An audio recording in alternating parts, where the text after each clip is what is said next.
Welcome, everyone, to the regularly scheduled meeting of the Charter Township of Washington Board of Trustees. Today is Wednesday, October 1st, 2025. If you'll all stand and please join us in the Pledge of Allegiance. Pledge allegiance to the flag of the United States of America and to the republic for which it stands, one nation, under God, indivisible, with liberty and justice for all.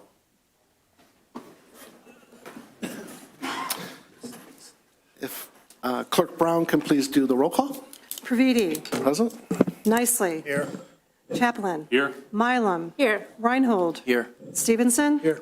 Brown. Here. All present. You see before the agenda. If there's no additions, deletions, otherwise I'd make a motion to approve the agenda as submitted. Support. Supported by Stevenson. Hearing nothing. All in favor? Aye. Motion passed. Next, you see the consent agenda. You're being asked to approve the accounts payable of September 25th, 2025, approve the minutes of the Board of Trustee meeting of September 17th, 2025, approve the minutes of the Board of Trustees special meeting of September 24th, 2025. That'll be my motion to approve. Second. Seconded by Brown. All in favor? Aye. Any opposed? Motion passed. Moved agenda items. We have none. Next is comments from the audience on agenda items only. If you have any comments you'd like to make on an agenda item, please come to the podium. You'll have 3 minutes. State your name and address. Hearing none. Thank you. Going once, twice. Legal counsel? Okay. Unfinished business. First up is Spalding DeDecker. As everyone knows, we are in the process of moving the Thornton Schoolhouse. We had Spalding DeDecker design the entrance proposal there. As the schoolhouse gets moved, hopefully in the next 3 weeks. Once it's moved, we're going to put the sidewalk in front of it with an approach just to get it ready. So I just wanted to bring it to the board so everyone's aware of it. If the board approves it. If you'd like to explain. I don't know if there's anything. Yeah, so the design proposal is for $9,500, and this is to design, permit a new entrance drive for Thornton Park. This would also include us doing a topographic survey of the area, permitting, working with Macomb County, and implementing their standards of a DXL acceleration lane as well with the park, and then also helping Washington Township with the bidding process and advertising and getting this project out to construction. Question for you. This is a student-led project with the house. Any why we couldn't get some college students to design this and reduce your fees, but you can consult with them at the same time? Yeah, so in terms of this design, so this has to be done by a professional engineer.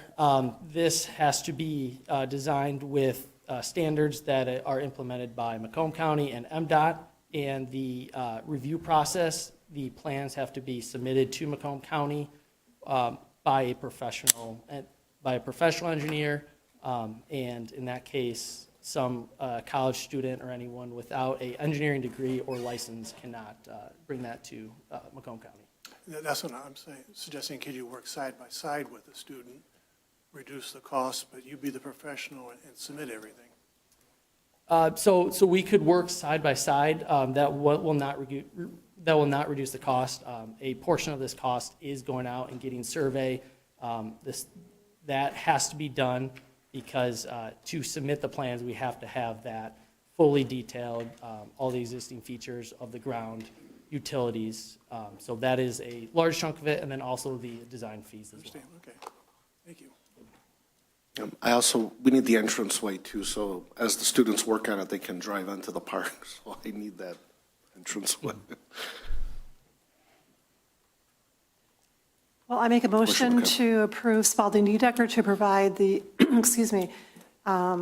the design engineering services for the Thornton Park entrance. Support. In the amount of not to exceed $9,500. Okay, motion by Brown, supported by Milam. No questions, roll call? Brown, yes. Milam. Yes. Praviti. Yes. Stevenson. Yes. Reinhold. Yes. Chaplin? Yes. Nicely. Yes. Okay, motion passed. Thank you very much. Next is the variance request from Engineering Design Standards located at the 61400 Van Dyke Avenue.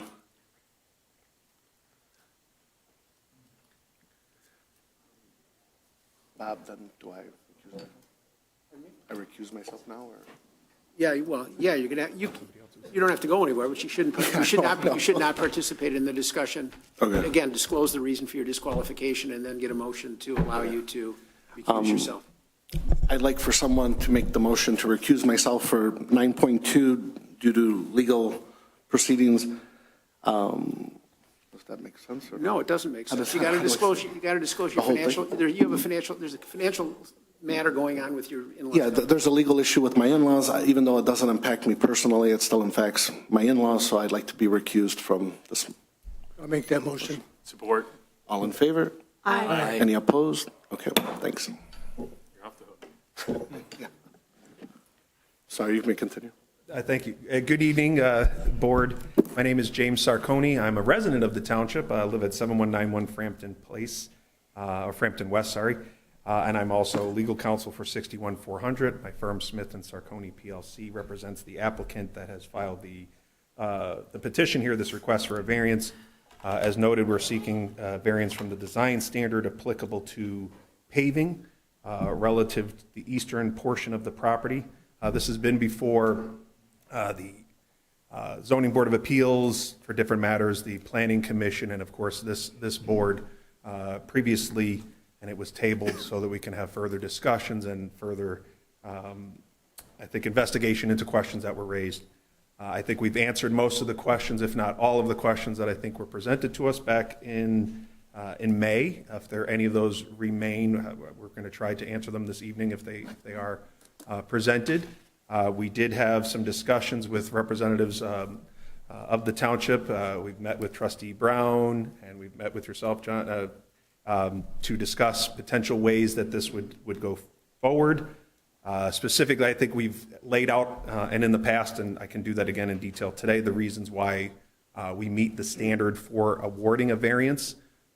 But I think what was important to the board and the public generally was looking at the overall impact and timing, environmental questions, and questions pertaining to the timing and what assurances that the township would have that things would progress as were proposed and as was approved by the Planning Commission. So based upon all of that and the feedback, which I greatly appreciated receiving, we are proposing that we enter into what is referred to as a consent judgment, a mechanism whereby the terms that we hoped will be approved by the Board of Trustees today to grant this variance would be something that runs with the land. That's for obviously legal counsel to advise you on, but it would be controlling as to this property. With the application, I believe you were all provided a copy of that rough draft of what that consent judgment would look like. Specifically, I'll run through a few of those points. In exchange, and it's not meant as, the typical word for consideration, but the first point I'll note is we're asking for this variance.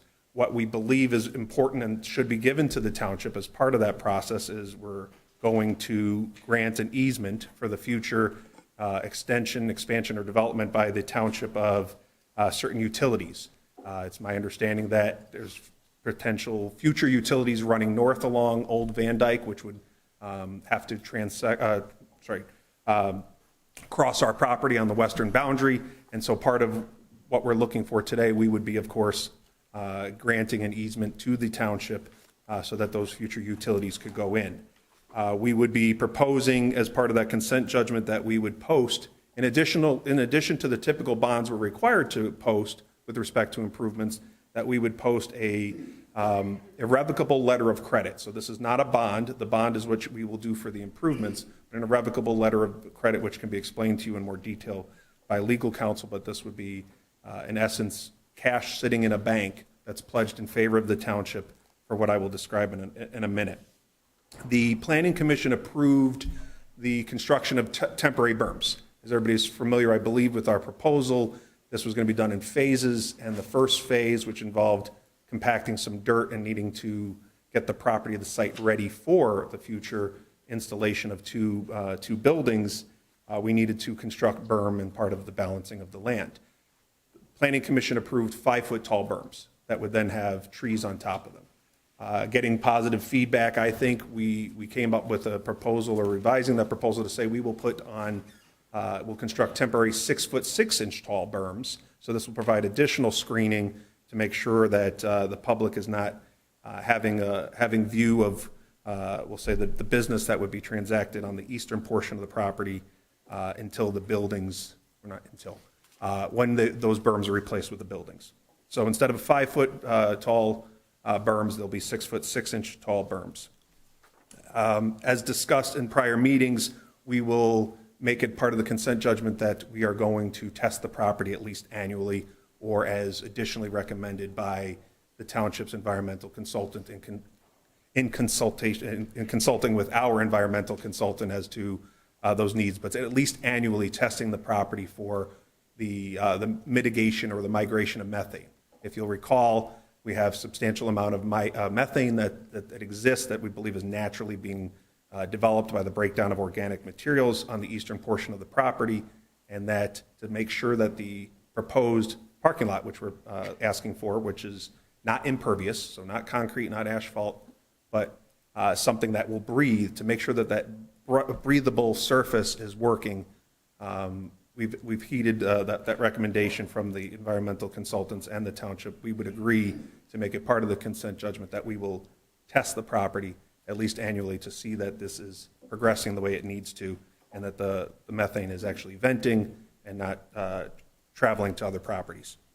The next thing that's on my list there is, I think it's pretty important to what everybody was talking about back in May. So the time frame we were asking for, and that was approved by the Planning Commission, was 5 years to start the building process. So what's envisioned here is we're asking for approval to start with our parking lot, bring that online, have the berms built first, but have the berms built, trees put on them, bring the parking lot online, and then within 5 years, as was recommended by our other consultants with respect to the compacting of the soil, we would then start putting on the buildings. Questions arose: how do we have assurances that those buildings would get put on? What if something happened to the owner, or the market changed, what have you? Make that a requirement of the consent judgment. This is where that $50,000 comes back into play as well. So if we do not proceed per the consent judgment and begin the process of starting the second phase of the development and putting the buildings on the property, well, there's $50,000 that the township would have the right to take to enforce the judgment in terms of having the vehicles or boats or whatever was stored on the property removed, to put the property back to the way it was, we'll say, today.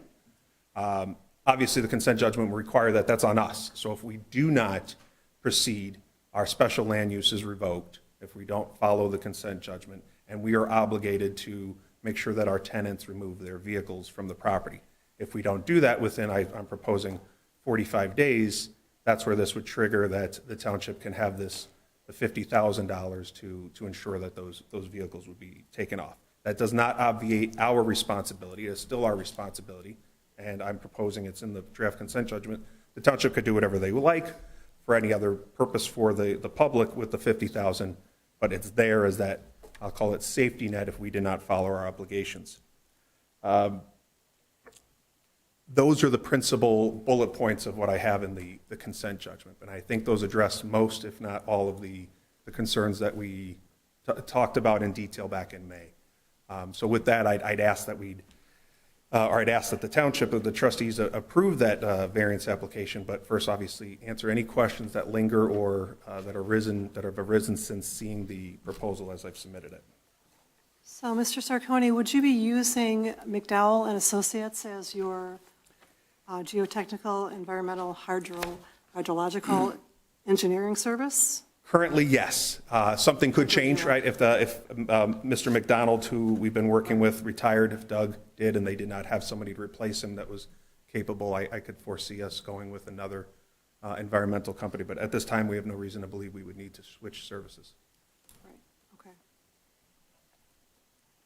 Can you just why 5 years? I don't really follow that.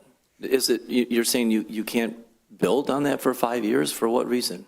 Sure. So I think it might have been addressed in prior meetings, but Pete Snyder is our civil engineer. And so we'll call it the legal engineer. Outside of my technical purview, but I am aware of what was stated regarding this particular issue. So the land, this dirt that we're moving and transforming to go to that area needs time to settle so we can get the right compaction so a building can actually be placed on it. So when I was sitting here at prior meetings and I was listening to Mr. Snyder opine on it, it was that the soil that we have currently in the area, which holding this up won't do you any, is probably not going to be real demonstrative. But the western area of the property where those two buildings will go, that soil is merle and some other constituents, as I understand it, that are not fit to be built on.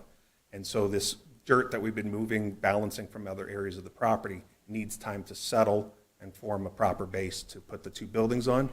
And they estimate it should take no more than the 5 years. If it takes longer, not you, have a problem because we're proposing we commit to putting those buildings on at that 5-year mark. I guess that just means it'd be that much more expensive or complicated for us. Does that answer the But question? wasn't there already a building there that you guys demolished?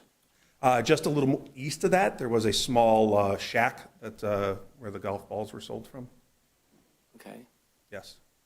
And so there's no structure you can put on the ground that would allow you to build on it right away? So what's You can't. There's nothing you can put in the ground to build. there currently aren't any foundations in place. So as I would understand, which we're going to take me a little beyond my depth perhaps, but you need footings and foundations. And So you putting footings wouldn't solve the issue with the soil? my understanding is no, we would not be able to get suitable ground to have those footings and foundations put in as it sits today. And so we're going to have to bring additional material. It involves obviously the elevation as part of the landscape. And so trying to say it so I, one, don't confuse myself, and then two, obviously don't make it misleading. I believe part of the answer exists in also the height of the topographical height of the property as well. So these buildings would have to sit at a particular height, and that's a small factor of what I've explained overall. Okay, well, I guess I look at the final project and it looks nice. But if all you do is put in a parking lot and park a bunch of RVs there and put a 6-foot berm up, it's not going to look nice. It's going to be an eyesore for 5 years. And being an elected official and living in Washington Township, I don't think that's appropriate. So if you're unable to build the entire project within a reasonable 1 or 2 year period of time, I'm definitely not in favor of this project. It seems like this is just a big potential lawsuit waiting to happen. $50,000 is not going to cover the cost of removing 30 or 40 vehicles that don't get moved in that 45 days.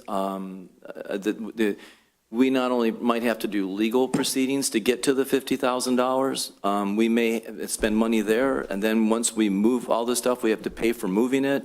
And then wherever we're going to move it to is going to want to charge us for storage. And I just think that this is a can of worms that I don't think our township should do. Okay.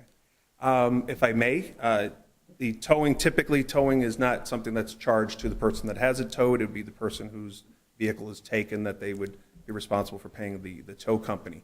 It may not have necessarily been clear or reflected in there, but part of what we would be having in our contracts with each invitee or guest, or however you want to describe them, they're not necessarily tenants, but anybody who gets a license to place a vehicle, most likely an RV or a boat on our property, is that they are doing that with the understanding that this is a month-to-month, or it's a 30-day right, and that they could be towed if they're not removed upon providing notice.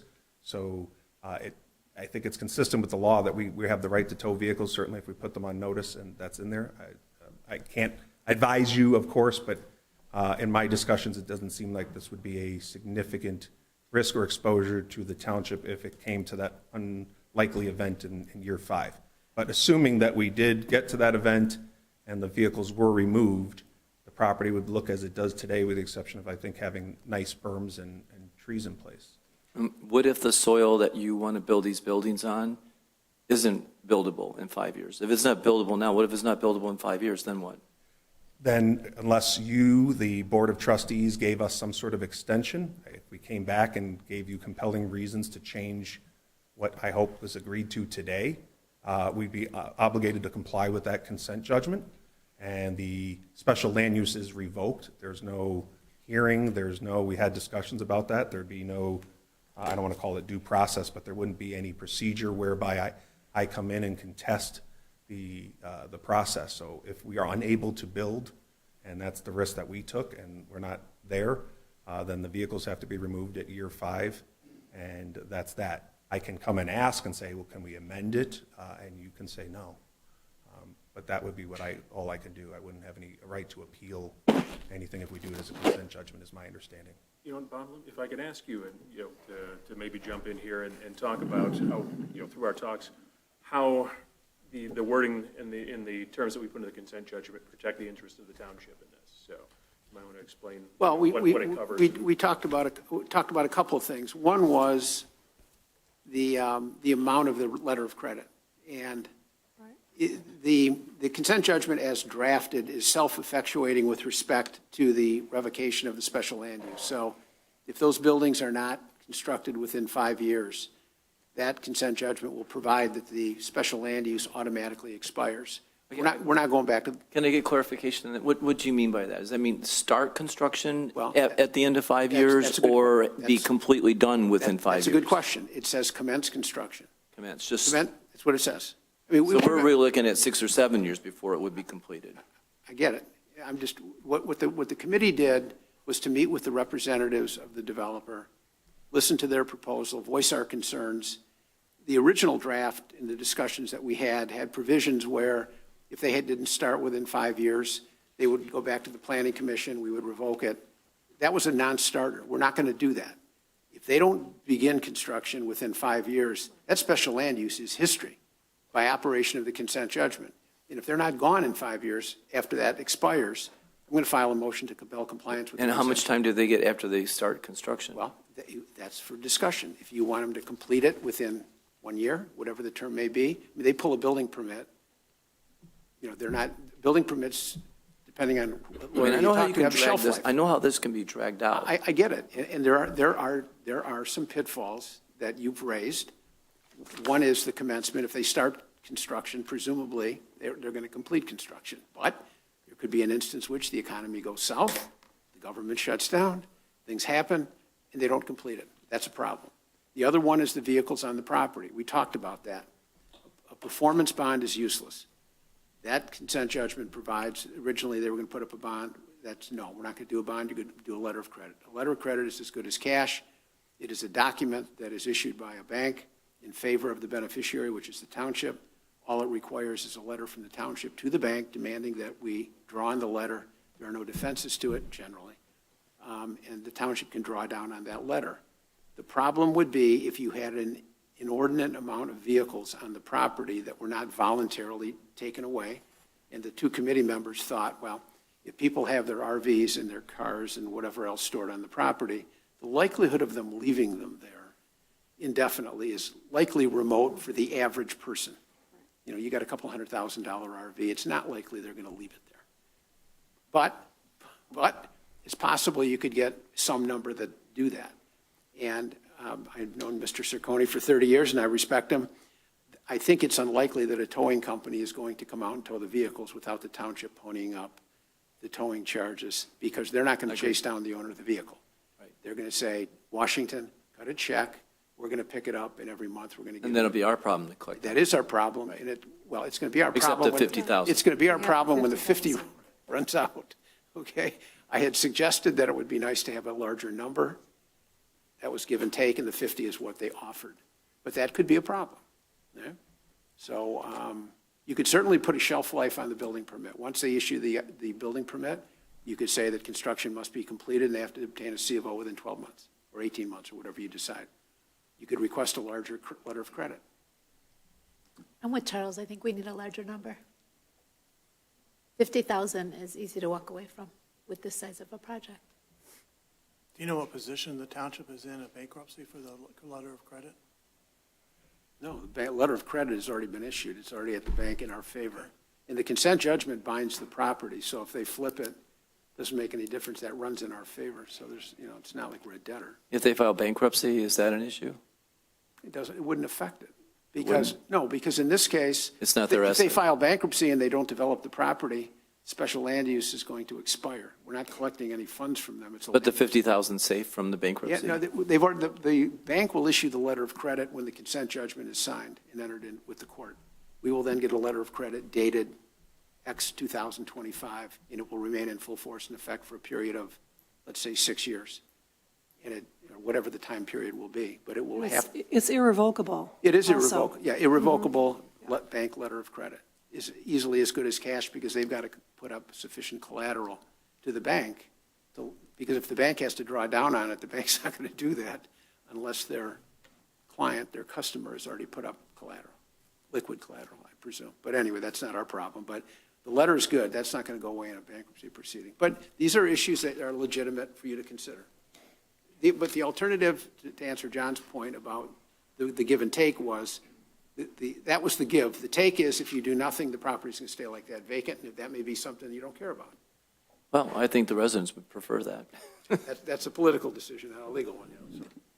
So. The residents of Washington Township want open spaces, so I don't think they would object to that. I always go back to the fact that our planning committee voted yes for this, and we do have the planning committee for a reason. So, John, did you want to add anything on your thought process, how you got planning committee to be a oh yes? Well, I think that they answered all of the technical questions with regards to the engineering of the site and the safety of the methane and their testing. So we got past all of that. I mean, what it comes down to now is we've got a vacant property right now that has some condition issues. What's the highest and best use of that land? It sits in our industrial corridor. It's not going to be a park. It's not going to be anything other than a vacant field unless we can find a use for it and we can help somebody, turn that into something else. It's got methane that's naturally occurring. We can't put anything solid over that, so that leaves it, a limited number of uses. When we went back and forth on this a bunch of times, and yeah, we had the same questions you had. But I had a little bit longer to listen to the answers from the engineers, and I'm comfortable that there's no danger to the township from any of the conditions of the site. We just have to decide, do we want that property to sit there for the next decade vacant and grow weeds, or do we want to give the landowner an opportunity to develop that? And for us, the benefit is it improves our tax base. We get a viable, and if this does come to fruition, there'll be a nice, industrial, light industrial rental complex there in about 6 or 7 years. But, you can't get around the fact that there's some engineering hoops to jump through. I mean, you need those berms to compress that soil, and you're talking millions of pounds of dirt pushing down over the course of a few years to make that soil suitable for a building. Is it optimal? No. But what else are we going to do with that property in the long term? If he can't develop it, he's going to sell it to somebody else, and then we're going to be back here in another couple of years talking about what can we do with this same piece of property. And this is a difficult piece of property, and it's been going on for several years, the previous board as well. However, Mr. Sarconi and the property owner have done a lot of, it has been changed many times. We've done a lot of talking about this, many different plans. And one of the biggest problems was the methane under the surface, and they didn't want it to be trapped by an impervious surface. So they're rectifying that problem by using permeable gravel surface to allow the methane to disperse in the atmosphere, and they're also going to test it. So they've addressed that, and I know it's not maybe what you're thinking of putting there, but otherwise it would just be an empty field. There could be some tax revenue coming in from that, from the storage space when it is eventually built, and they also have the RVs on the property.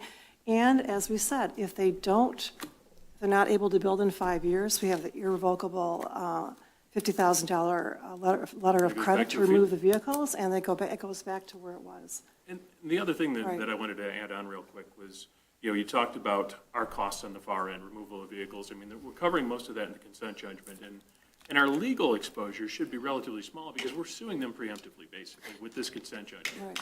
So come time, we don't have to file a lawsuit and fight through courts. All Bob has to do is ask the judge to enforce the consent judgment that's already in place. It becomes a much simpler process for us as a township down the road. For me, I feel like they're giving us the opportunity to monitor it, to take care of it, the tax base. So I would make the motion to approve the variance based on that. The planning commissions did their due diligence based on the fact that they're telling us they're going to take care of it, they're going to monitor it. For me, I would make the motion to approve the variance. To me, I would But too. when that motion, I just want to be clear, when that motion is made, this is a little unusual in the sense that there's no litigation pending right now. This is a proposed consent judgment. You can't enter a judgment with the court unless there's a lawsuit pending. And I would never have recommended this proposal, if in fact it were to pass the board, simply by just recording some covenant on the land, because that gets you nothing. All that gets is it encumbers the land, and if they don't perform, we then have to file a lawsuit. I don't want to be filing a lawsuit and arguing over that. This document will bind the land to all of these specific terms. So if a motion is going to be made, it would be made to approve the variance conditioned upon entry of a consent judgment substantially similar to what we have, meaning there's the easement, for example. I had requested that I don't want just a one-liner saying they're going to give us an easement. I want to know where it's going to be. I want a copy of the easement. I want to attach it to the consent judgment as an exhibit. These are minor points that wouldn't affect the board's decision, but it's contingent upon a consent judgment being entered. They would then file a single count complaint, and we would then, right after they file it, enter the consent judgment, and it would be recorded. So if we approve this variance today, you're still going to clean it up a little? There's a little cleaning check to up- do, but nothing substantive that it would impact the board's decision. Yeah, Have we seen documentation that says the property has to wait 5 years before it can be built on, or is this just an excuse not to Mike, build? that's your question. Remember, I told you this was coming. As far as the soils go, that's based on the recommendation of their geotechnical engineer and their civil engineer, based on the soil borings that they took and what would need to be, and their architect in terms of what would need to be built. And there's no way that property can be built on for 5 years? No, I wouldn't say that, but it would be at a considerable cost. Essentially, you're going to have to, instead of mitigating the material that's there and using the spoils that are generated by creating the project, you would have to essentially export all of that material, which is now both contaminated, potentially, and unsuitable for construction, and you'd have to bring in a significant amount of material. So you're talking about really costs that are going to make the project prohibitive just from a development standpoint. So lemonade out of lemons is what they're attempting to do with a short-term solution. Should we just wait 5 years then, when they can do the whole project at once? Again, I don't think any developer would be able to really justify the expense to build what is being built there, which is self-storage, and not, let's say, a casino or a hospital that generates a significant amount of revenue. Can I add a comment? I'm sorry, real briefly. If I understand correctly, and I'd like to be corrected if I am wrong, we can't move dirt unless we have a permit, and so we wouldn't be able to literally create these berms for us to wait 5 years without having some sort of approval, which would be that permit that's going to be coming from moving forward with that the Planning Commission's approval, which is contingent upon getting this particular variance. My final comment is we do our banking, for what it's worth, we do our banking presently with First State Bank for an unrelated project. We have a irrevocable letter of credit in place. It worked pretty smoothly for us. It wasn't the same situation as this, but we have a good relationship with First State Bank, and in my experience with that, and Bob can comment on that, there's a proposal as to the form of the letter.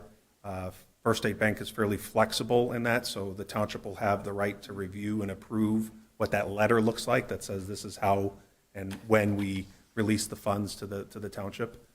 So you will get the last look at the actual letter that's signed by the First State Bank loan officer.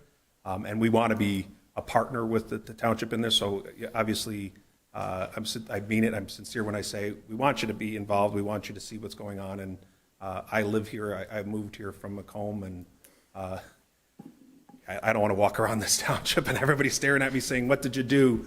I'm raising my kids here, and I plan on staying here. So we're going to move forward with this. I really do hope this is a blip that we don't even think about in 5 years' time. I recognize your concern about the starting of it. I come back to if we go forward with this and we're compressing it, I want to use every minute of that 5. If the geotechnical engineers, or as Kozak said, if our professionals say, Jim, you need another 3 weeks, and it's 4 years, 11 months, and 4 years and 11 months, then I think we're going to wait that extra 30 days to start, would be my point. If we could start sooner, then we probably will consider that. The timing for it, that's going to be obviously up to you. I understand permits typically are 1 year, but if we get 18 to build, all things being equal, for whatever reason, once again, I'm not an engineer, but whatever the township provides for the permit timing, we'll comply with. The part that still confuses me is that this is on Van Dyke, and Van Dyke's been paved there for a long time. And just to the side of Van Dyke is where you're going to build the buildings. And yet they were able to build a road there, but they can't build a building. What happened to the soil there? Was it a gravel pit that got refilled, backfilled, or what's so special there? So not a gravel pit. I will tell you, and it might not be, what wasn't in this current packet. It was, I think this information may have been in the May presentation, but I will report to you that our environmental engineer went back through historical photos. This property, prior to being used as the golf range, which I believe was early 90s, I'm going off of memory from the historical photos, transitioned from always being something that didn't have a building on it, but it had various, people think, I don't want to say timbering, but people removed the trees from it in the past. This could have been in the 60s or the 50s. Things were dumped there. It was filled over. Berms were created prior to the golf course going in there. That we think that was early 90s. Berms on the south side of the property. But it looks like the ground has been turned over multiple times in the last 50 or 60 years. And the composition of the ground between being, I was going to say help me out here, but that's not your job to do that. Sometimes I forget a word. Foundry sand. Foundry sand. There was no foundry there that anybody's shown in any historical records here, but yet we've got layers of foundry sand there. So I think to answer your question, somebody has disturbed this property within the last 50, 60 years and moved dirt and stuff around. And so we've got various layers that are not, you'll call virgin soil, that are out there.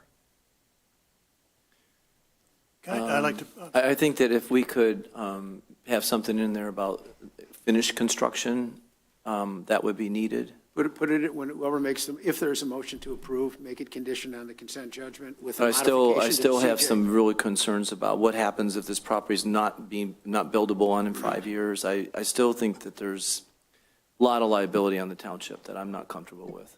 Let me run back in my memory, and I'm only speaking from memory because I remember the original discussions when we were talking more in depth with the engineers. I remember there were discussions about this time frame. And one of the things the engineers put out there early was based on, on what they found. It could be a 3 to 5 year window in order for this compaction to take place. They didn't have a specific time period, and I assume that they're going to go back and do soil borings and check periodically to find out if the compaction's working and when it's going to come to fruition. Another thing that we discussed in our meetings. Do we have anything in our agreement that says that in 3 years, if it's ready, they have to start construction then? Or they've got a free pass for 5 years? No, they've got to start within 5 years. That was the outer time limit that the engineering. Well, right, but there's nothing that says they'd have to start sooner if the property's ready. No, they're not going to I mean, start soon. we could put in there that they got to check it every 5 days, but No, I know what you're saying. But the other thing that I wanted to add in there, Charles, too, is that they've substantially increased the size of the berms now from a 5 foot to a 6.5 foot berm, which is adding a lot more weight to that site and may, shorten the compaction window that the engineers are talking about. It might be something for them to go back and talk with your engineering firm on how that would affect the final outcome and find out if there is a way to put a closer time frame on that compaction window. Okay. But I get you. I don't want to see it go long, but I don't want to see it just stay a field forever either. But it does say that in the event that the work is not commenced within the time frame, the special land use approval that was previously granted by the Planning Commission is automatically revoked. But And Audrey, all vehicles are, that's commence, that's not finish. That's two different things. You I can know. drag But I out know. construction So do you along. want to add in The finishing, I'm not sure. How We long can is tighten that up. is the building permit good for once it's issued? I can't speak on behalf of the building department. I don't know if it's 6 months or a year. You know, I can speak to it because I've litigated it a number of times. Okay. And every building official is going to tell you that it's got a shelf life on it, and if they don't complete it, in every court that I've ever been into, that's baloney. As long as you're continuing construction of some sort, however quickly or however slowly, Okay. Good that faith. that building For permit years. stays alive. So would you like to see us add verbiage to cut it down Give then? them like 18 months maximum to complete. That If seems a fair. motion's made to do that, to add a 18-month completion date from the commencement of construction to completion to C of O, just put it in somebody's motion. I can amend that motion to say that. We also talked about a larger line of credit than the 50,000. Is it something we want to talk about? That would I'd like to help. go I over- just oh, don't want to see this project become an eyesore and a problem for the township. That's all. It just seems to me there's a lot of moving parts here. It's very complicated.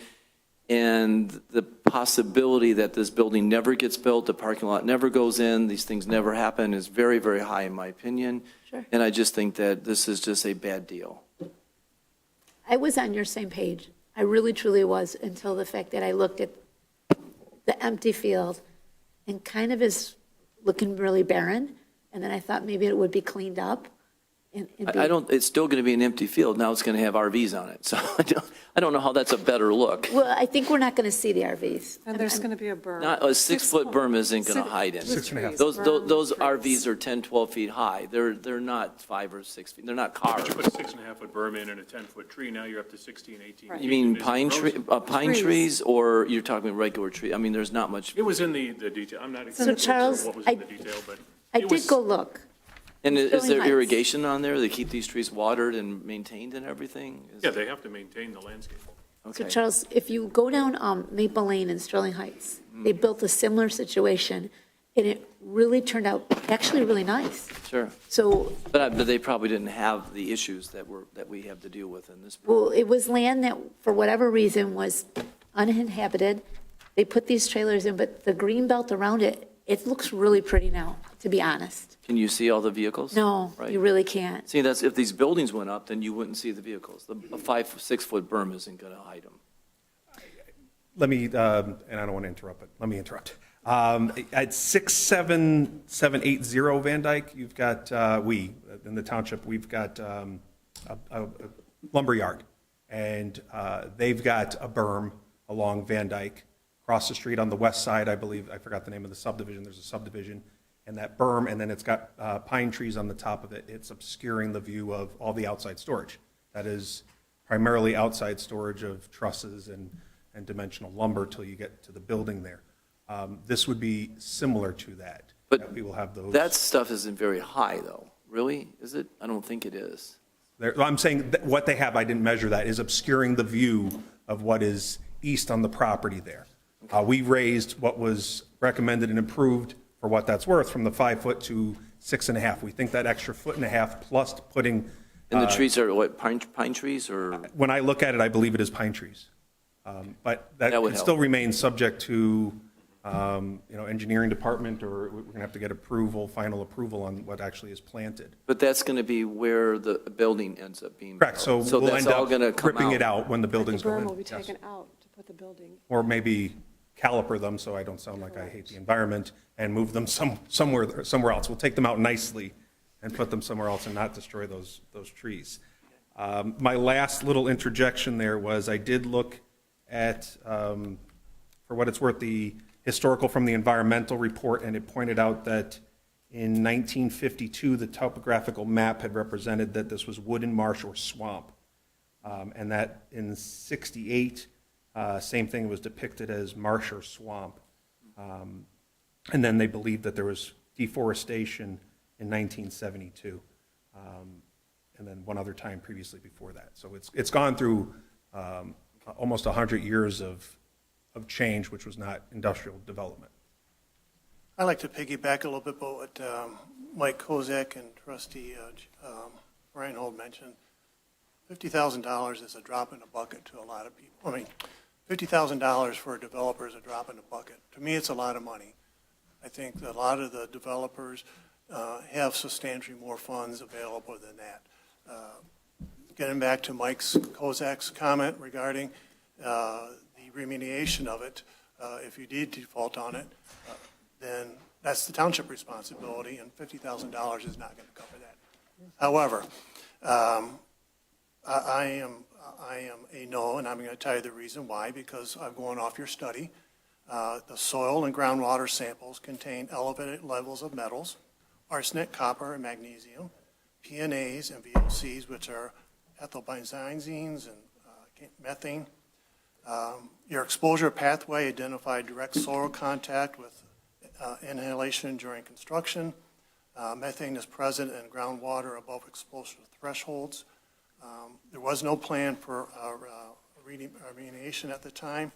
Your own soil borings revealed that petroleum odors or possibly foundries, sand in the layers, meaning that indicated that it had carbohydrates, chemicals commonly found in gasoline, diesel, and oil. And I can go on, but and I'm also concerned for the residents. Anytime that that's going to get moved around, that dust is going to go somewhere, and your workers are going to inhale it, and it's going to land up on somebody's backyard. Were you looking, I'm sorry, do you want me to comment on that? No, I was just Okay. going off what your study was, so that's information from your study. Correct. We have, here I am, it's just the nature of who I am. So yes, we have our environmental consultants, they've done their studies. As a requirement for us to, one, own this property, to develop this property and operate anything on this property, due care plans have to be put in place. We've submitted, and that's not in your packets here today. I know that these things have come up in different boards. I think we submitted it one time to the ZBA, and the Planning Commission did receive a copy of it, but we have a construction due care plan. We're required to do that. There is a due care plan for just the general maintenance of the property, as in making sure that we do not make the situation worse. I do not believe there's a concern when it comes to dust, because we are not looking to, we are not going to scrape this ground and make dust. There's processes that can put in place to move the amount that we're looking to move to form the berms, put straw down or whatever is necessary, geotechnical fabric as we construct that, so we hold that 6.5-foot tall berms in their shape before we do the planting. So I guess what I'm saying is I do not believe that our consultants are concerned about dust, but I think in every project that is something that you have to take into consideration, and we would comply with whatever needs to be done there. As for the fluorocarbons, the petroleum, as to specifically the oil, there was a drum that someone put onto the property. We're not sure whether or not there's anything more than that particular oil drum that was found and was that had a crack in it. So it may very well be, when it comes to that particular instance, as we move forward, it may be as simple as a little bit of, when I said scraping, now I'm saying scraping right around where that petroleum was, and obviously disposing per the law of that drum. I don't want to seem insensitive to it, but my concern is the methane and not the other ones, from talking to the experts, that we should not be concerned about the other chemicals we found there from any terms of danger to the public. This is not Teflon. These are not the type of forever chemicals that are going to get into the water supply. It's more the methane that we have to be concerned about, how we control where that migrates. But that's just my comment on. I'm not seeing it the same way, but I respect your opinion on it. And as a result of the dust, I mean, even if you cut your lawn today, it's been so dry for 3 or 4 weeks. You get dust everywhere. You can't control the dust. You can't control the air. The air has no boundaries. It's going to go where it needs to go. Fair enough.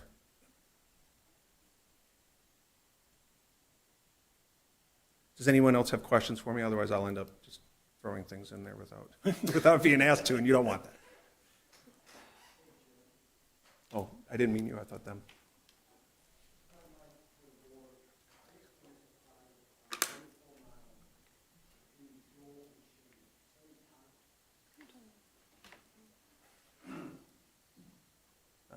Coming to the podium is my client. This is Vince Cirillo, one of the owners and the applicant. Couple questions. My name is Vince Cirillo. I take a lot of pride in what I've accomplished to different buildings or developing the township. It is my name, my signature, as you guys want to see a nice quality product developed in this property. So that says, I just finished a project on 24 miles between Jewel and Shaner.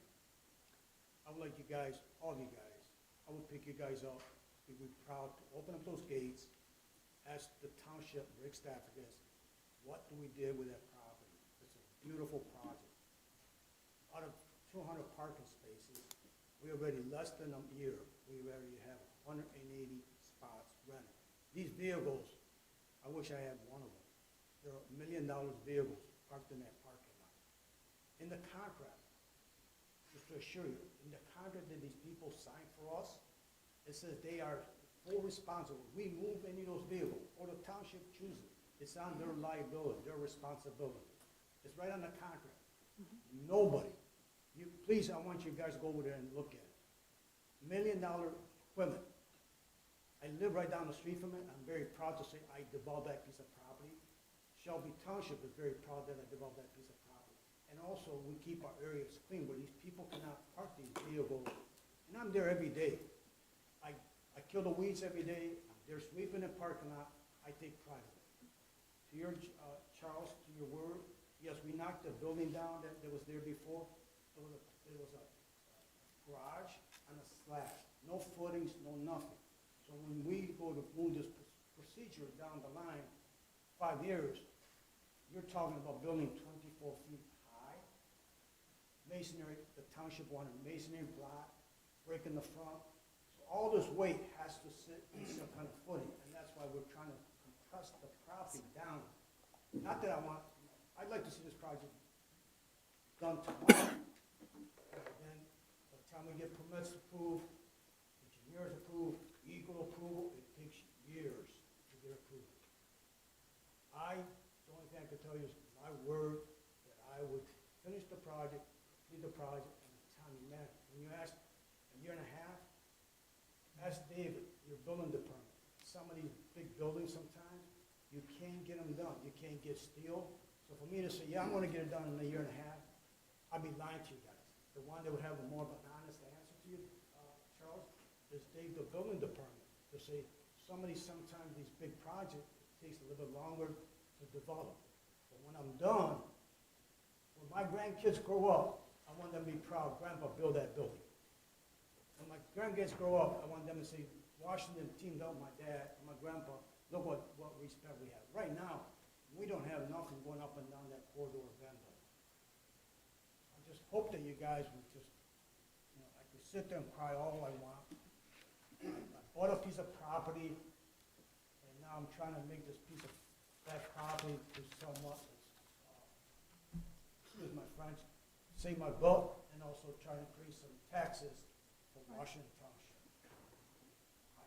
That's about the honest answer I could give you guys. Maple Lane, the lady was saying, it's a beautiful project. I've been in there, I got pictures on my phone I could show you. It's a beautiful, you can even see it. So these trees that you guys are talking about, all 6.5 foot spruces.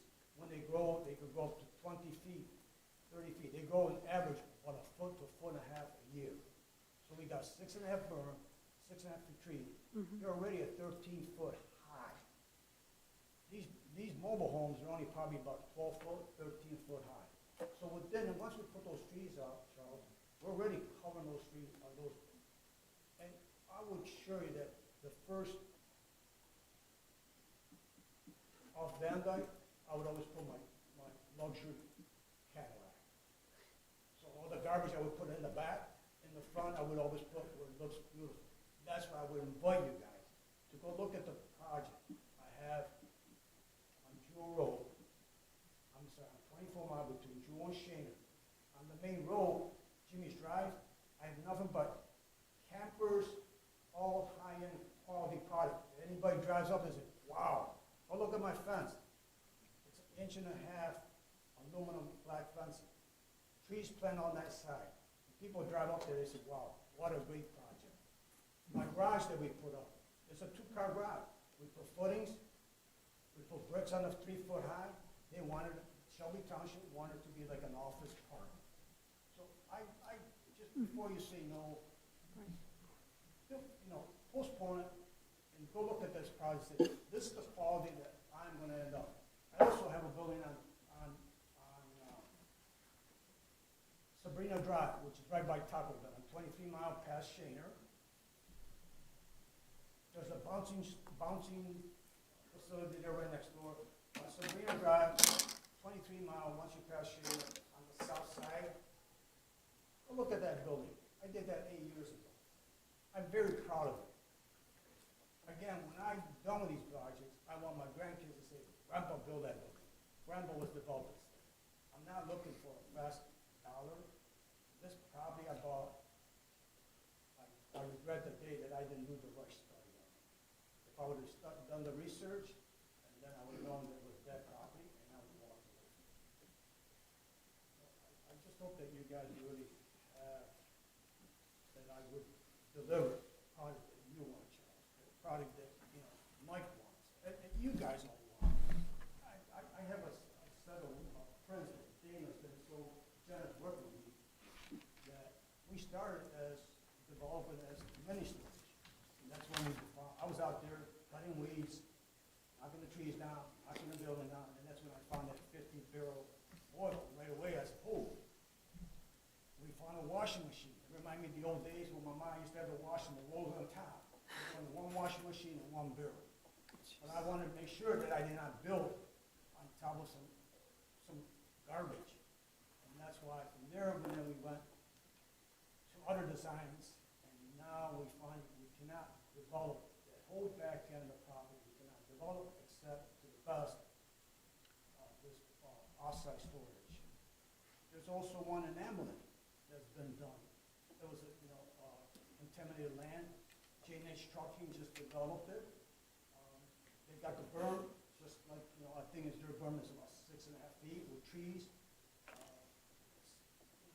Again, we're keeping the area clean, because most of these subdivisions nowadays are not allowing the people to park their vehicles on the driveway. Right. I would Right. beg you guys, please, go look at the one that I just finished on 24 Mile. That one there, it's all concrete. Charles, Do you think that people with the very expensive RVs will park them in a field that's got methane and it's just gravel and not paved? absolutely. They will. Yes, sir. If you give me 5 seconds, I'll even pull the picture that Michelle, the one in Maples, I bet you they got over 1,000 RVs parked in that parking lot. Yes, sir. And that's not paved, it's just gravel? Gravel. Yes, sir. Yes, sir. And the same one in Hamlin, the one I finished in Shaner, the one, 24 mile between Shaner and Jewel, I didn't go with 4-inch cement. I didn't go with 6-inch cement. I went with 8-inch cement. Just to give it, I'm not looking to build the cheapest product. I'm looking to get, why did I went with 8-inch cement? The weight. Because as long as I own it, I don't want to maintain it, I don't want to repair it, so I went with 8-inch cement. No, I get that, I just feel like you might have an issue with getting people with expensive RVs to be on gravel as opposed to pavement. Again, for years, I drove up and down Van Dyke, and for years, I seen these people hitting those golf balls. For years, I seen that gentleman that I bought the property from, come to grass, smoking his cigarettes. Nothing bothered that man, nothing bothered the people around it. Talking to McDowell, my engineers have been, as long as you don't block it, you don't have no concerns. So, yes, I believe very strong that 23 Mile and North Avenue, safety RV storage, that one's not paved, same thing. to be upfront, I would not invest that kind of money just to keep an empty field. I believe in my heart, after looking what I did here, people will park there because they don't have no parking in the driveways. That's right. People that's got a pickup, that's got the name of the company. Actually, today I just talked to you, look at my phone. His name is John, he does sprinkler system. So I need my sprinkler blown out, and I called Mr. John, I said, I want you to come and blow my, he has a little van, business people, these are business people. And you would be, I have a gentleman that comes in from California, he reserves a parking space all year round, because he wants that one spot. He's got over $1 million RV. I cannot believe this figure is being charged. Charles, I can tell you that my family currently rents at Brookside. It's all gravel on 32. And my son parks his landscaping stuff there. So I've seen it happen, and it's real pretty there. Charles, Emlyn and John R., too, on the corner of Emlyn and John R., as soon as you make a right-hand turn, huge RV parking spaces again, no gravel, just dirt, and, yeah, but again, back to you, people need a place to park and keep their driveways clean. And I think it's worth mentioning too, just to reiterate, this entire project was built with the contamination in mind. The engineers were aware of it when they designed this project. And so all of these contamination issues, mitigation issues are built into that design. It's not as if they're coming in, they just found a problem. It's being designed to alleviate those issues. So I think that's important to note, is that, as much as we like to talk about the methane, methane's naturally occurring. There's a mitigation system that's built into this. Correct. Charles, I respect you, and again, when they're trying to put this weight on top of this dirt, it's so they can compress that dirt on the bottom, so then when we're ready to put this, hopefully in 5 years, this probably dirt is settled, so then when we put the footings, these footings cannot go down on them, because then it's a lot of weight. That's the main reason. So if you said, Ben, do it tomorrow, I will not do it, because then this block building will collapse and cave in, because the bottom is not solid enough to carry that weight. Hope I, answer some of your questions. I did the best I can. But before you guys say no, please, I would ask you. Wording it wrong. Before they say yes, be excited about saying Well, yes. my motion's still on the floor. I was going to say, Go ahead and make you're your hearing Make some your motion. criticism, but you I didn't can hear, you amend- don't hear four no's. Okay, make your I can amend, The contingent on. right? I take pride in what I've done. I built a company, I sold it, and even today, I'm very proud that I started Square Deal Building Supplies, and I service the whole Michigan market. So I would like to amend the motion to approve the variance request for engineering design standards located at 61-400 Van Dyke Avenue, with Attorney Siebert amending the consent judgment for the amount of time left, and we'll maybe come up with a doable number. He said 1.5 years isn't a doable number. Maybe we can come back with a better idea, 24 months? Well, I don't want to, that's not my call to make, that's your call to make. If 24 months is what you want, that's part of your motion. That's, I'm not a builder, that's not up to me to do that. I would like to say 24 months. So they have to commence construction within 5 years, and once they commence construction, they must complete it within 24 months. Correct. Does that seem fair, sir? How do we know they're agreeable? Well, if they're not agreeable, then they'll come back and renegotiate with us.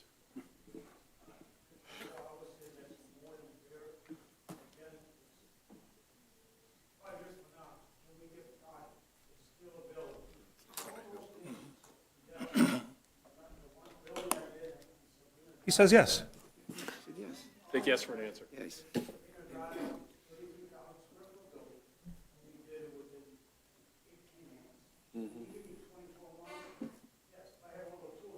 Okay, I figure you're going to start ordering them tomorrow. okay, 24 months. You can start ordering steel tomorrow. Okay. The prices are right, yes.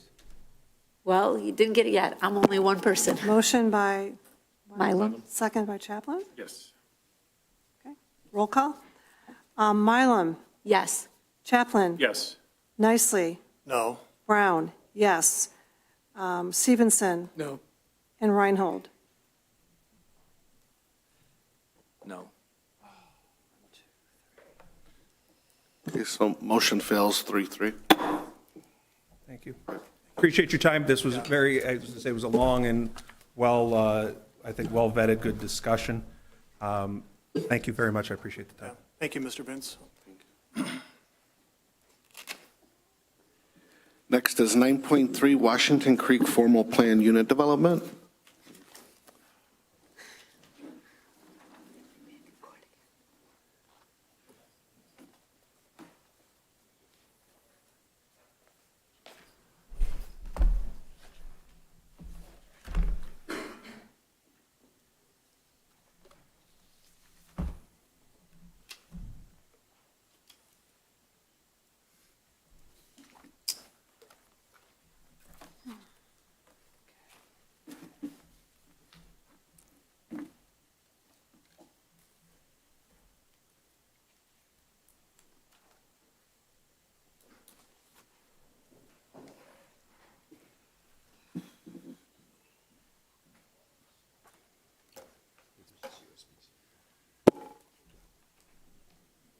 Thanks, Nico. Good job.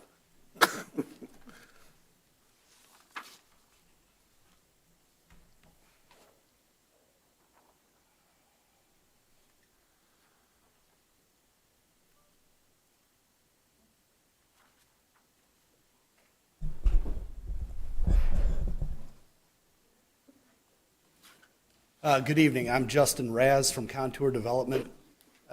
We were last in to see you guys in July.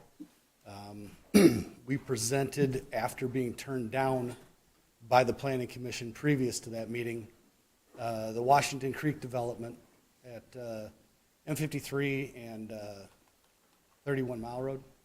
I'm here tonight to refresh everybody's memory regarding the development that we're proposing.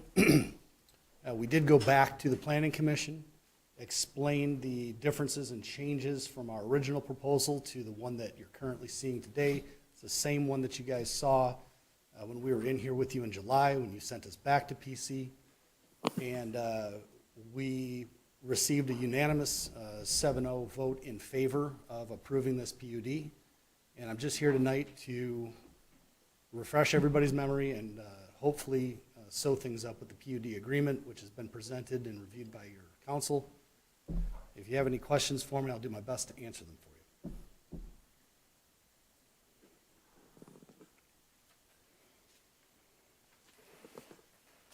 you.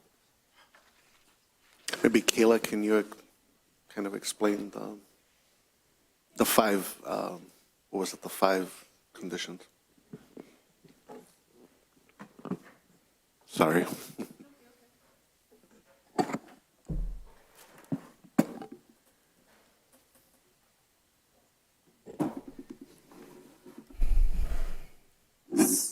So when considering a planned unit development application, the board would look at the 8 special land use criteria and kind of go through those as a way to evaluate the planned unit development. And really what you're weighing is kind of the costs of development against some of the benefits provided, and overall alignment with your master plan are the main things that we focus on. This proposal came forward, I think, even earlier iterations in 2021, came back to the Planning Commission in 2024, and the applicant at this point has responded to the Planning Commission's recommendations and concerns.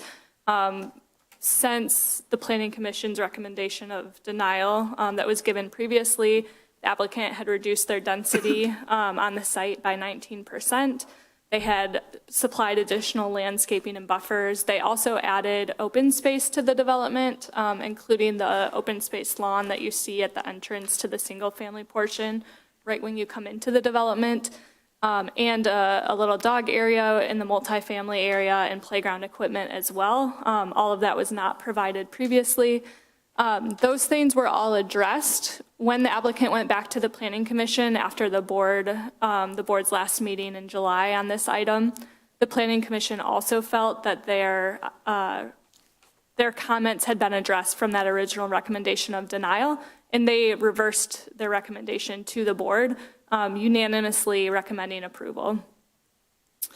It's kind of a high-level summary, and I'm also happy to answer any questions at this point. Thank you. Does the board have any questions? I do. Is this the density? Is this the same density it would be if it wasn't a PUD? I believe it's actually a little bit lower. We were trying to comply with the overall master plan of the township, and I believe we're slightly below those standards for overall density for both the multifamily and single family. Correct me if I'm wrong. Slightly. You're not completely wrong. It's a little tricky. So the zoning is agricultural, right? So that severely limits the density on this site. However, it doesn't look agricultural to me. Okay.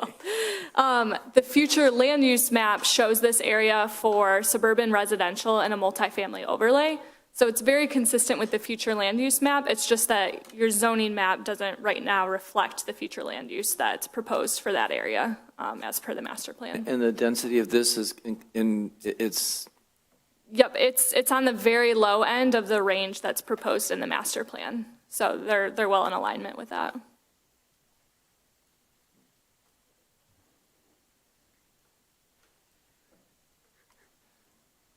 we beat this to death.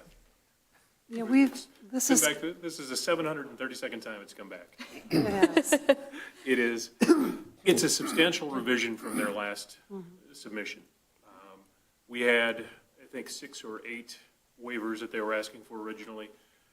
With this submission, they pared that down to 1 where they just couldn't get neighboring property owners to give them any leeway to get some clearance around that little tiny connector road in the middle.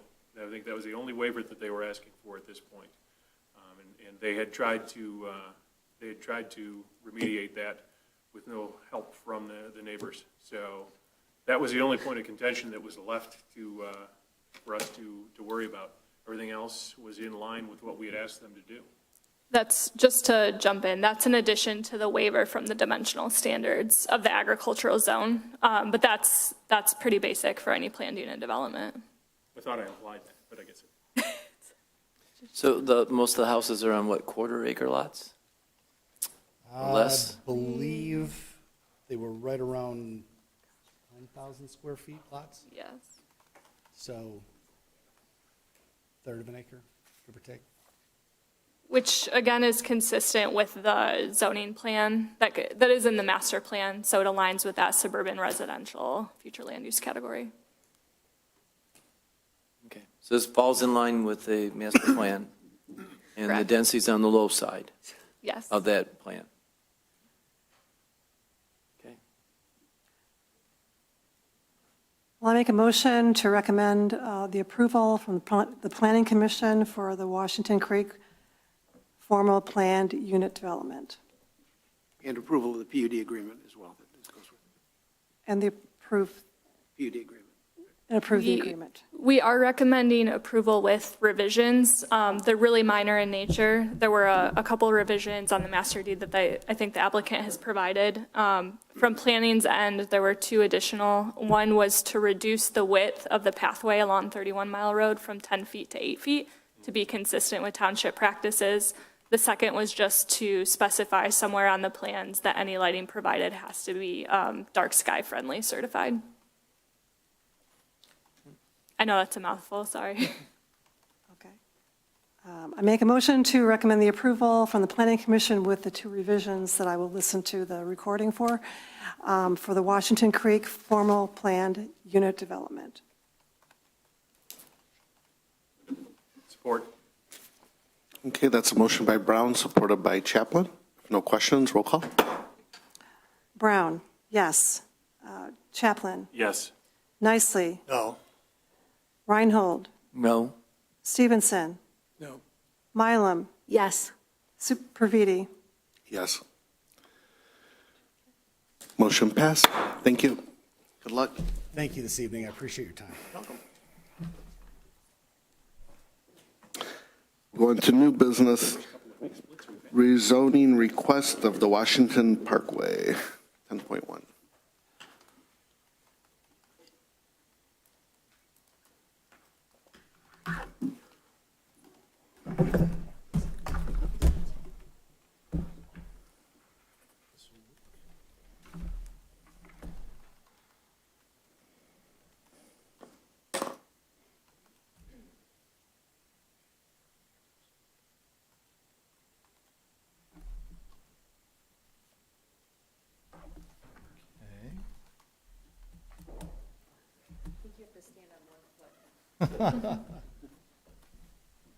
Should be in, right?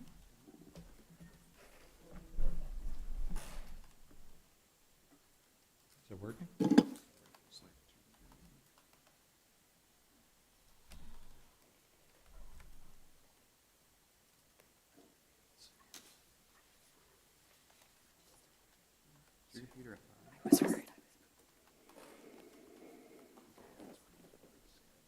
Just gotta boot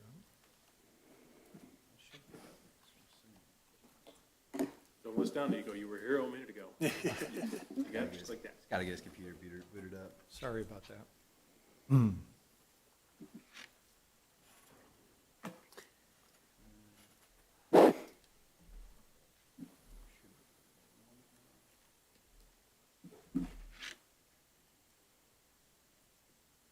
Worked 2 weeks ago. Worked 5 minutes ago.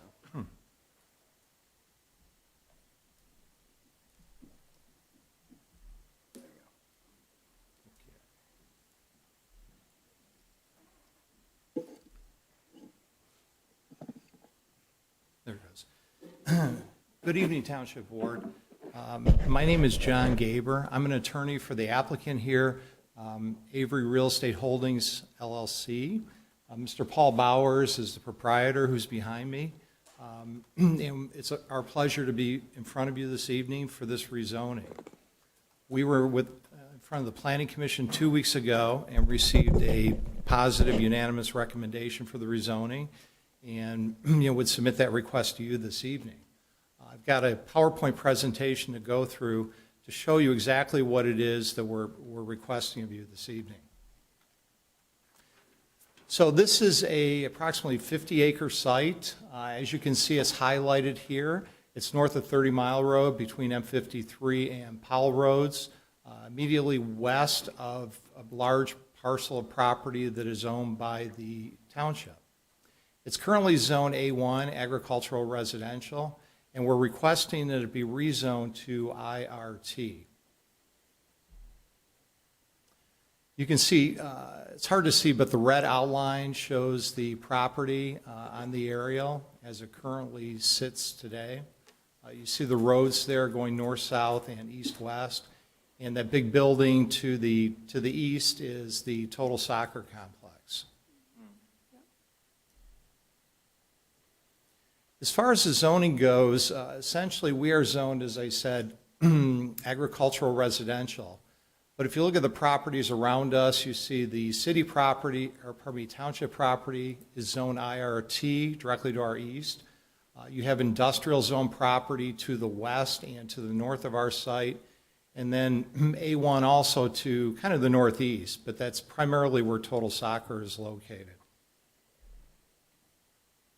Looking at the future land use map, you see the light blue, and that's where our property is smack in the middle of that. The township property is also in light blue, as is the property to the west. And what the light blue designates is the IRT designation. So the future land use map specifically designates this property for an IRT use, which is the use that we're proposing for the rezoning. Could you explain just so the public knows what an IRT is? I'm sorry, IRT is Industrial Research Technology. It's, you currently have an industrial district which has been around a long time, that has, can have a variety of industrial type of uses. IRT was something that was just recently approved by the township as a kind of a industrial light use. So you can have industrial uses there, you can have research, technology type uses, but I think the main key of the IRT zoning district is you cannot have outdoor storage like you can in the regular industrial district. I think that's one of the touchstones that differentiate between the two. And when we're talking about, we're not talking smokestacks, we're talking about commercialized buildings that look like a building and not necessarily a factory or anything like that. Exactly. It's like an industrial park or a research tech park or something that you would drive in any other community. Mm-hmm. Good question. Thank you. And then I also wanted to point out, this property was deeded to Avery by the township, the whole, I believe, 51 acres. And as part of that deed, there was a deed restriction that was added by the township. And that deed restriction requires this property to be used for an industrial type of use and also to be put into a condominium, a site condominium. We've applied for the site condominium approval. That's in front of the Planning Commission. That will be reviewed at their next meeting. But we're just here for the rezoning, which is what the warranty deed required when we acquired the property. Can you back up a second? We just went over and said that these are commercial like buildings, but then you just said you applied for site condos. Can you explain it? What does that mean? Yeah, okay. No, that's fine. Essentially what that means is, there are two restrictions in here, two provisions of these warranty deeds. When the property was conveyed by the township to Avery Real Estate Holdings, what the township said is we have this vision and we essentially want this property to be used for a general type of purpose. We want it to be used as an industrial use because our master plan says that we're looking for more economic development. We're looking to increase our industrial base. So as part of that plan that the township had, they were willing to sell this property to my client, but to restrict it to that type of use, to industrial-related uses. So that is one of the requirements of that conveyance. So the property can't be used for anything else other than an industrial-type use. That's number one. And then the second point there says that an industrial condominium has to be formed on this property. And what we've done is we've put together with PEA Group, our professional engineering company, put together an 11-unit condominium complex. And what that does is it breaks down the property into 11 separate pieces. Each one of those will be a unit, and each one of those is an individual legal parcel. And so what that means is each one is a buildable parcel. So Avery can sell, I believe there's a 10-acre parcel. It can sell that parcel to ABC Company to build its headquarters on. Or there's a 5-acre parcel it could sell to XYZ Company to build some type of a research tech, light industrial type of use on. So that's how the design for this development to be like an industrial research technology park was envisioned by the township when these deeds were done in, I think it was like 2020 to 2022, roughly in that time frame, because there were a few separate acquisitions and closings. So the stage was set when we purchased the property in terms of what the property could be used for and what the township's intent was. Yeah, it just threw me through a loop when you said site condo. I'm thinking I'm sorry. homes. Yep. So it's, condominium. I was thinking the same thing, Treasurer, nicely. So it is not a live-work type situation. That's correct. It's- It's non-residential. The name is a little confusing, Yep. but thank you for No, clearing you're that up. absolutely So right. the difference here between a condominium type development and a typical subdivision for an industrial park is that there's shared common elements. So for example, a detention pond that everyone has, not every lot has an ownership claim in, but some do for the purposes of maintenance and, that type of liability versus owning only the property that's within their boundaries. Got it. Thank And you. I think as this presentation goes on, hopefully I'll answer a lot of your questions. So if I can just get it to move. Essentially what I wanted to do is go through some of the rezoning criteria, because you have very specific criteria in your ordinance that you're charged with reviewing to make sure that these criteria are met to approve a rezoning. And I'd like to focus on the most important ones that apply. So the first one is consistency with the goals, policies, and future land use map of the master plan. This proposed rezoning is not only consistent with the master plan, it's intended by the master plan. Essentially, the future land use map designates this property for IRT uses, which is the zoning classification that we are requesting this evening. A major goal set forth in the master plan was for economic development as well, and this rezoning supports that goal. The township created the IRT zoning district to facilitate modern industrial development of the property and adjacent properties. And that language is specifically in the master plan, that objective, that talks about the township establishing this district to increase industrial and therefore economic development within the township, to increase the size of its industrial properties through the IRT designation. A second criteria is the compatibility of the site's features with uses currently permitted in the proposed zoning district. It's basically flat open land. You can develop A1 type of uses, or you can develop the IRT type of uses within this property. It's fairly wide open given the features of the site. Another criteria is the compatibility of all the potential uses allowed in the proposed zoning district with the surrounding uses and zoning. We submit that all of the principal permitted uses in the zoning district of IRT are compatible with the surrounding uses and the surrounding zoning, as was determined by the township when it put the wheels in motion with its master plan by designating this property and the surrounding property for IRT uses. If you look at those bullet points, that lists the primary principal permitted uses within the IRT designation. Those are the main uses that you can have there.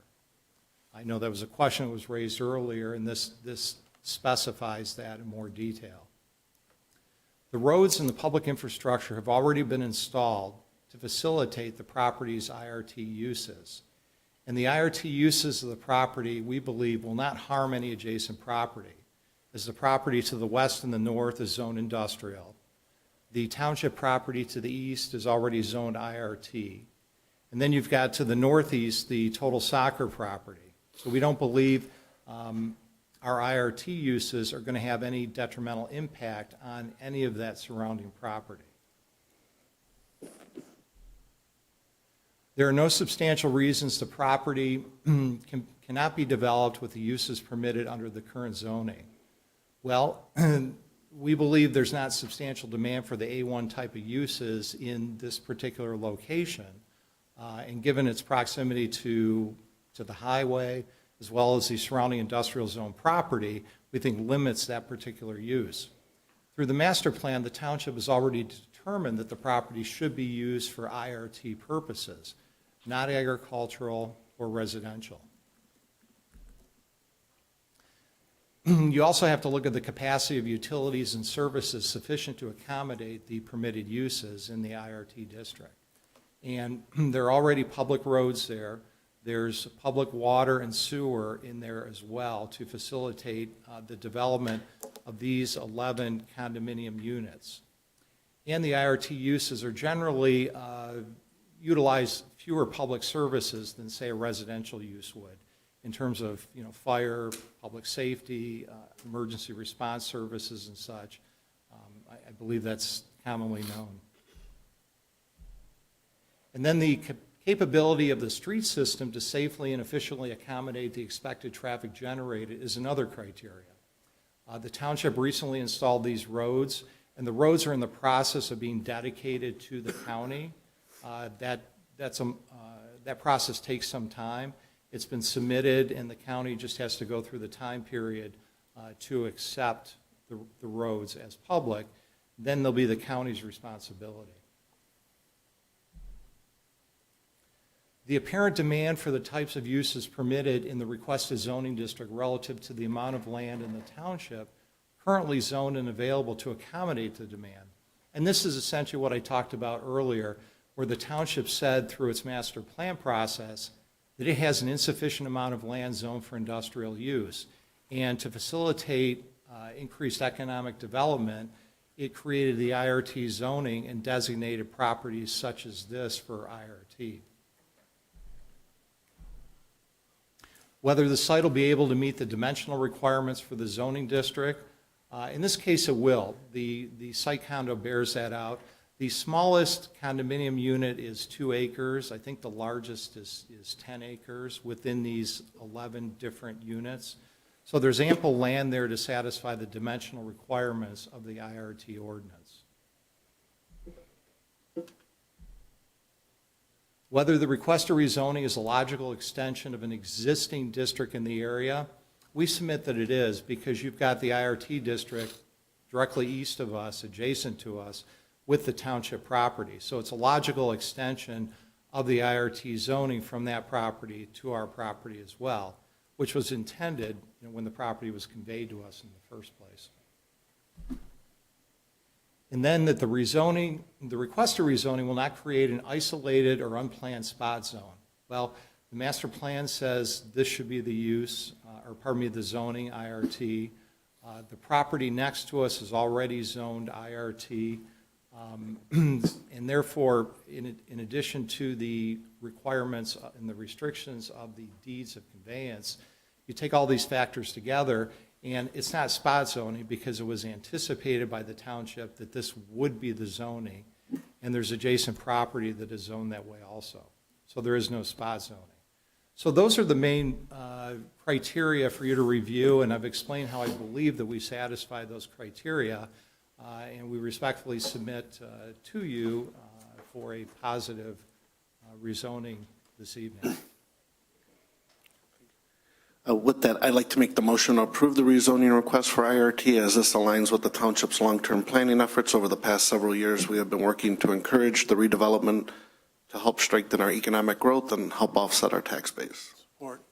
Supported by Mike Nicely. Any questions on the motion? Do we need to put the parcel number on there? Well, the parcel number should, Already listed on I think Chris already prepared your She ordinance did. amendment. Okay, I didn't know if It it is needed. already. Yeah, I think it's in your packet, or should be in your packet, the ordinance amendment. Dane, is it in there? It is. Yeah, okay, the ordinance amendment, Chris has got all the parcel numbers in there, so when you do Okay. this, the notice of adoption will be published and you'll be good to go. I see it.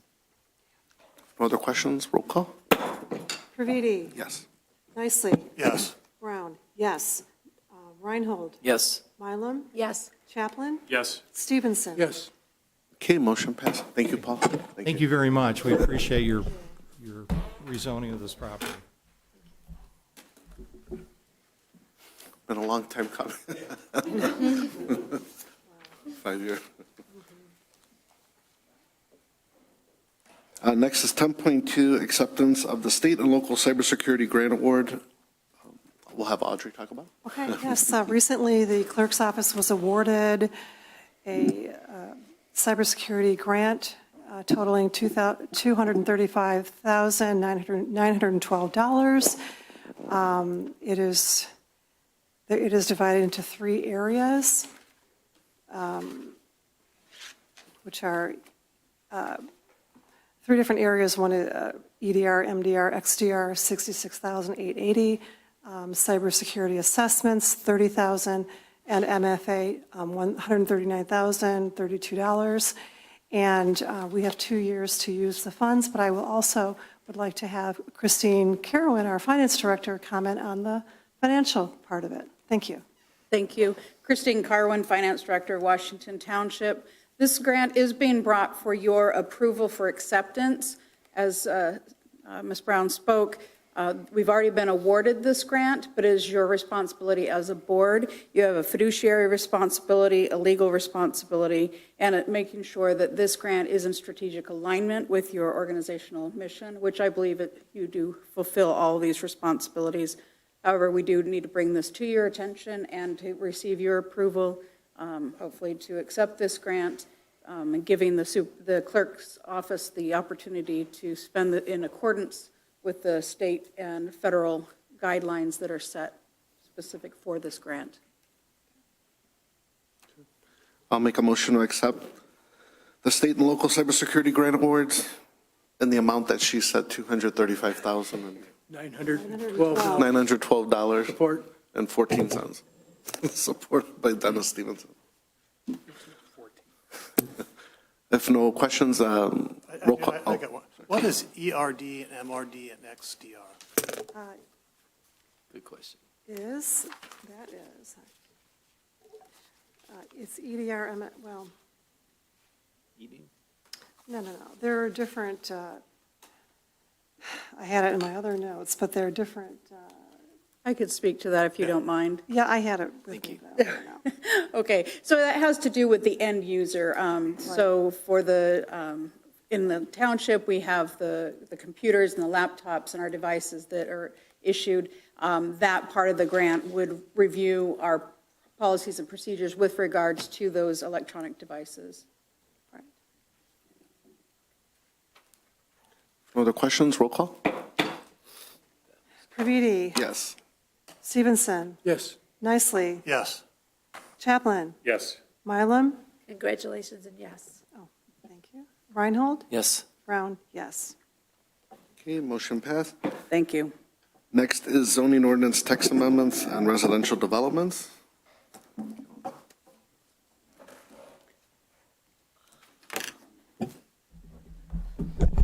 right. Hopefully this is a quick one. So this amendment is just to address a clerical error that was made earlier this year. So if you remember months ago, we came before you with some off-street parking ordinance amendments.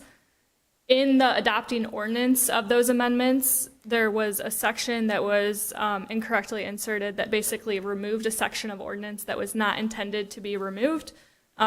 This was caught later when the PDF version of the ordinance came out and we realized that there's a section missing. So we just wanted to take care of this right away and put all of the language that was accidentally removed back into your ordinance. Again, just a clerical error. All of the documents from adopting those amendments, it's very clear that the intent was not to remove that language. It was just the adopting ordinance that held that error. So I'm happy to answer any questions, and I apologize that we have to do this. No, it's fine. If no questions, we'll make a motion to approve the zoning ordinance text amendments as presented by Kayla Malden, Second? Oh, supported by Brown and Chaplin. Chaplin can do it, that's fine. Okay, roll call. Praviti? Yes. Chaplin? Yes. Brown? Yes. Stevenson? Yes. Reinhold? Yes. Mylum? Yes. Nicely. Yes. Okay, motion passes. Thank you. Thank you. Any comments from the audience on anything, basically? For 3 minutes, state your name and address, come to the podium. Any of you guys? Oh, we have no audience. Going once, going twice. Thank you.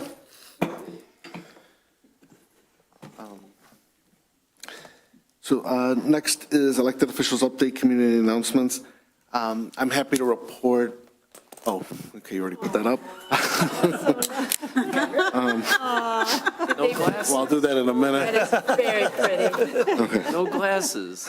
She looks beautiful. Your son got married.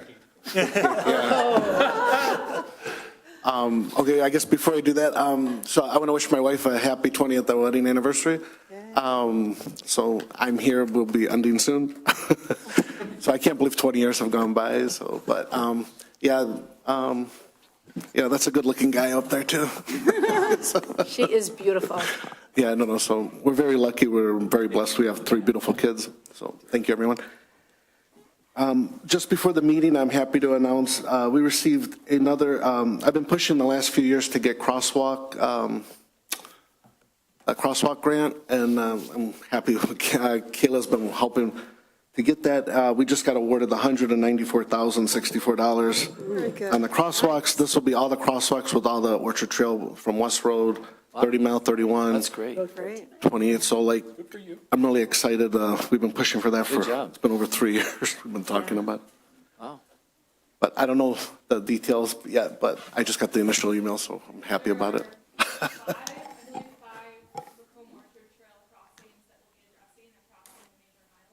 Yeah. So, yeah, and then I think it includes this one here too, right? Across Van Dyke. This one is included in the grant application. We don't have the full approval yet from the Macomb Township roads. Okay. So whether or not that gets funded is contingent on approval. Okay. We're pushing for one here across from the Township Hall, and then there may be an update by Washington Elementary as well, but That would be great. more details will follow soon. I want to think, and we are closed October 13th for Columbus Day. So, but our very near and dear holiday next to my 20th wedding anniversary. Any other? Yeah, it's just a reminder, this coming Sunday, October 5th, is a fire department open house. I think it's from noon to 4, if I'm not mistaken. Yep. Noon to 3, so if you get an opportunity to go, weather's supposed to be nice. You don't see much of this weather in early October. Bring the kids out and talk to them about fire safety. It's meet your fire guys and nothing to be afraid of, so teach them to dial 911 and where we're at. It's a great opportunity to get familiar with our community and the great fire staff, EMS staff we have here. Okay, very good. A little election update. We sent out 8,000 absentee ballots. We've gotten many have been returned either by mail or by our drop boxes.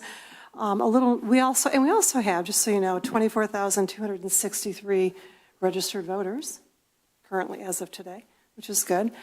October 14th is our election commission meeting, and Charles Reinhold and Michelle Milam are part of the election commission. You might have gotten a notice on that. Mary, my Yes. deputy, sent you an invitation to that. It's at 1 o'clock. It's at 1 o'clock, right. It's a short meeting, but the 3 of us are on the election commission. And that very same day that will be followed by the public accuracy tests at 1:30. October 20th, last day to register to vote in any manner other than in person, October 21st. In-person registration is the last day, and proof of residency is required. And the election is November 4th, which is the school bond election. Thank you. Okay. Motion to No adjourn. other things, then, yeah, motion to adjourn. Support. All in favor? Aye. Okay, thank you, everyone. Have a good night. Thank you.